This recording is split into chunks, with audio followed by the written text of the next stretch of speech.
Hello everyone. So it's been a while. My last video was I think September 3rd of last year. So it's been about 6 months.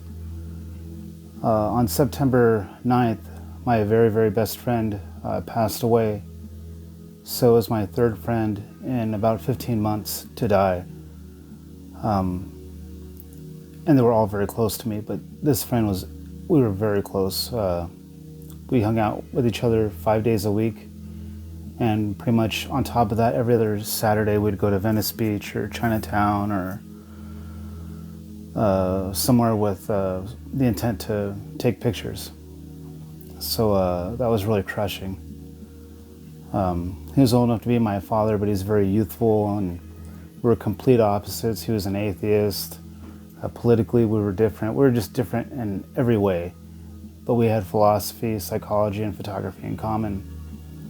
So his death was a big blow, and it still really hasn't hit me. So that's one of the reasons why I've been gone. Also, I had a big fear that I was just wasting my time doing these videos, and I was more scared I was wasting everybody's time as watching it. Maybe they're not entertaining, maybe they're really not going anywhere. Maybe the people who wanted to watch them already got what they needed from them. I don't know, so I was a little paranoid about that. But I'll let you guys know what's been going on. I just signed up for Buy Me a Coffee, which I still really don't know much about what it is, but if you want to support me or the channel, all the information's in the description. PayPal, Venmo, Zelle, Buy Me a Coffee, whatever.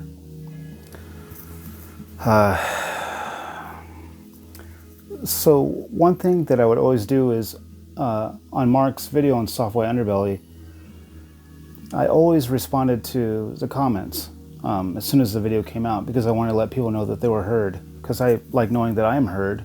So I treat people how I want to be treated. I want to comment. If they have a question, I want to answer it. People told me to reach out to others and help people, so that's what I did.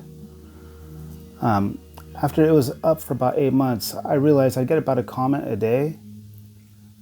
And then after that, maybe 9 months, it would go to a comment every few days. And then toward like a year, I was getting a comment like every 7 to 11 days.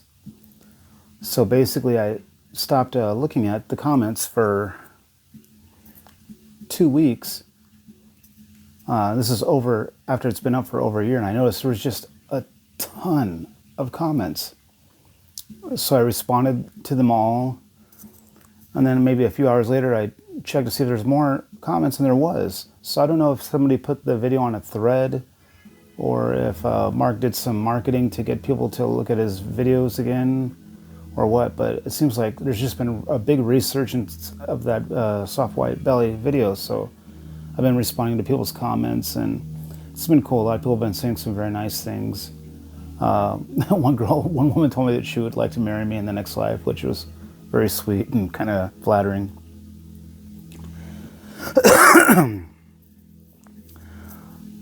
So about a month and a half ago, I got hypnotized. The idea was I don't want to be taking pain medication anymore. And I didn't want to vape anymore.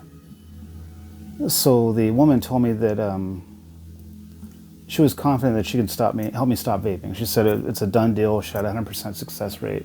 So I was like, okay, that's great. And she was a little worried about the opioids, though, because she said that I wasn't an addict. I was actually in pain, and I had been through so much trauma with the accident that she didn't know if she can get me off of them. But she said that at the very least, she knows that she can get me to stop having to take them as often. So I said, well, I'll take whatever I get. So in a nutshell, I quit vaping. So it's been over a month. I haven't vaped anymore. I've stopped taking all of my pain medication except for one.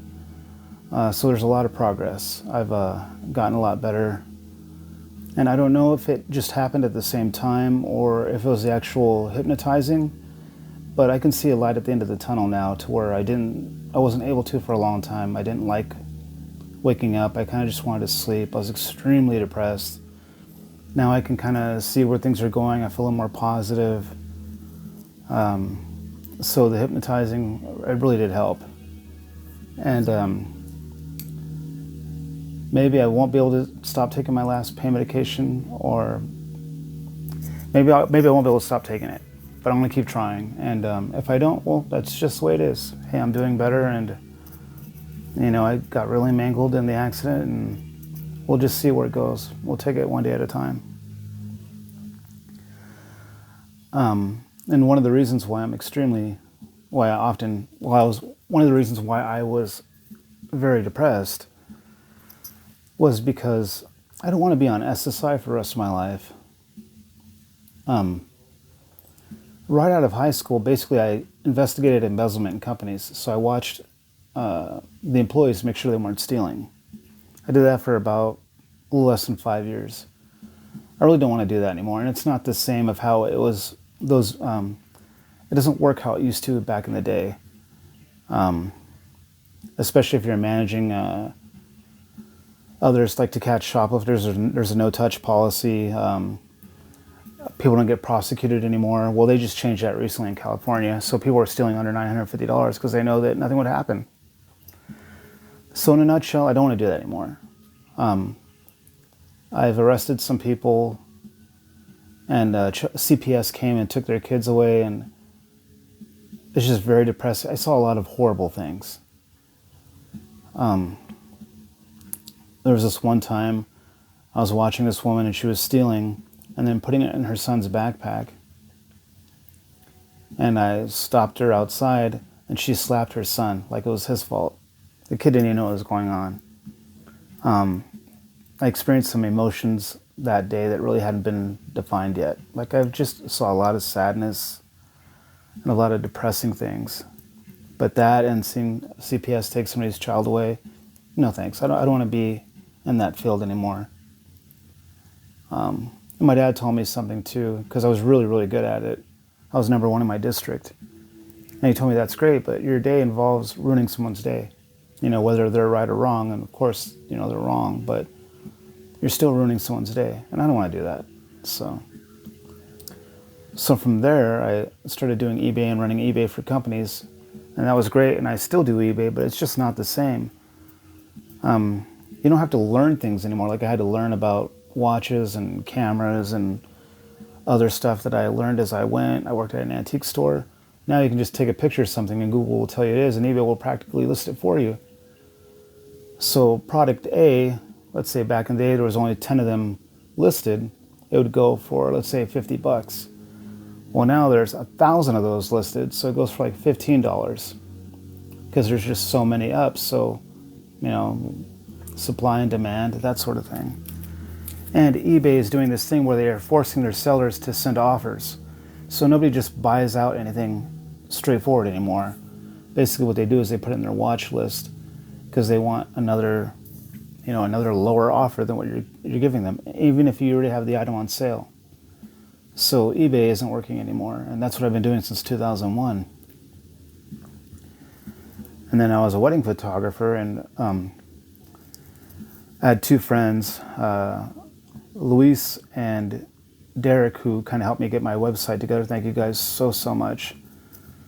So they helped me put the site up and get it going, and I've been advertising for about 3 months, and I haven't gotten one contact, nothing.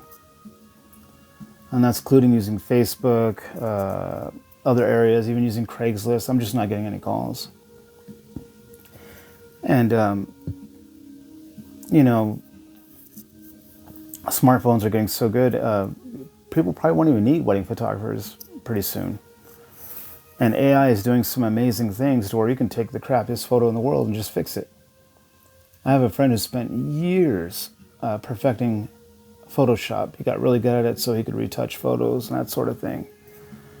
And I told him, I was like, that sucks. Like, what are you going to do? These kids that know virtually nothing about Photoshop can use AI and fix that photo, in a few minutes. And he said, well, I looked at it and you can tell that, and I said, it doesn't matter what you see. They just want the photo to look better than what it is. And people are doing it for free. So I've been kind of at a crisis of what am I going to do? How am I going to support myself? Because I don't want to be on SSI and it's not enough. So that's kind of what I've been struggling with lately. I just don't know what to do. And you could do the whole podcast thing, but I don't know. I don't think I'm very entertaining. I wouldn't even know what to talk about. And plus, everybody thinks they're a podcaster. I don't know if that's even for me. Yeah, influencer. Oh, I dislike those terms so much.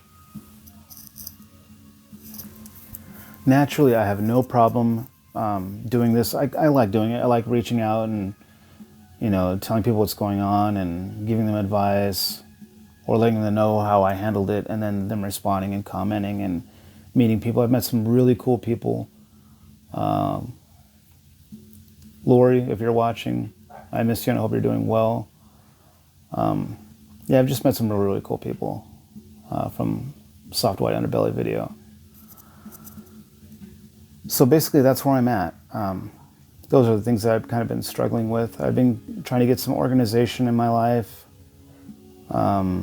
like organizing my office, organizing the garage, organizing my things. My wife has been struggling with a lot of illnesses. She does have IBS, which is just a blanket term if something's wrong with your stomach and we don't know what it is.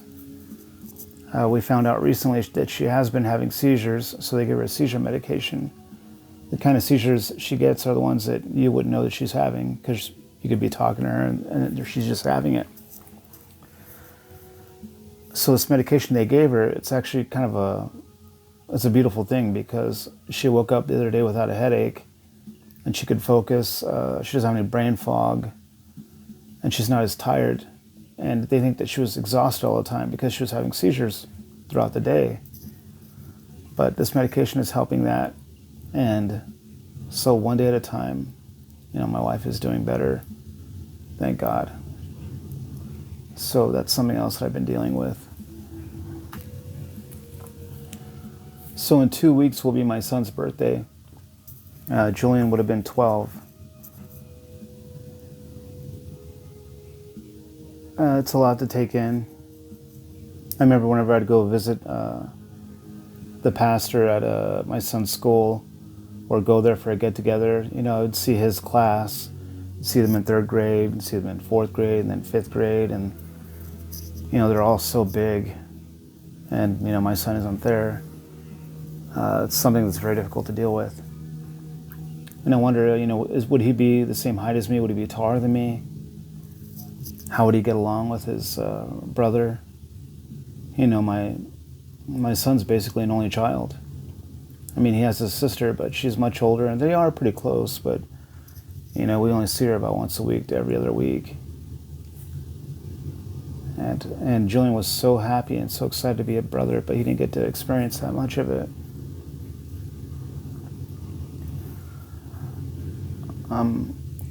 If any of you are new, if you responded to the Soft White Underbelly video and commented, thank you for all the comments. I appreciate it.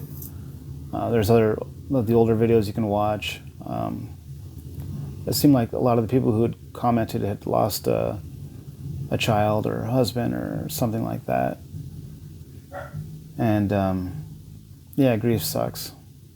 I don't have a way to fix it. All I can do is explain to you what I experienced and how I deal with it. It is still very brand new in a lot of ways, and you never know what's going to happen or what kind of thoughts you're going to have. You could be having a great day and everything's working out so beautifully, and then a thought comes in your head and you just fall apart and start crying, or you get really depressed. It sucks, but I'm doing my best to remain positive, and I want my wife to be happy. I want to do the best I can for her. She's the most amazing woman in the world. I'm very, very blessed to have her. Extremely blessed. It's amazing to know that, I found the one for me. And I'm not trying to brag. I wish everybody could experience what I experience, to where you can be yourself, not to act like you're somebody else. If you knew, I have so many friends, guy friends, who they get off work and they would hang out at the pet store, the one that I was going to take my son to, the day that he passed, the one I take him to all the time. I had friends who would hang out there because they didn't want to go home. because they didn't get along with their wife, because they felt their wife would nag them or this or that, so they didn't even want to be home. Oh my God, that is horrible. I couldn't imagine that. And I have been in a bad relationship before. I still came home. I didn't dread coming home. I just did my best every day. But in the end, it didn't work out, and I got the woman that was right for me. I can understand why people don't want to date anymore. Dating sucked before I met my wife. Yeah. Wow, it kind of went off on a tangent, I'm sorry. But yeah, that's where we're at. My son's doing well. Homeschooling is going great. He's learning a lot.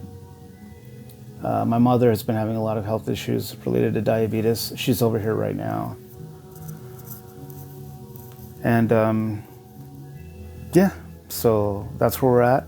I'm okay. Reach out if you want. My information is in the description. I'd love to hear from you. Take care. God bless. And have a good one. See you in the next video.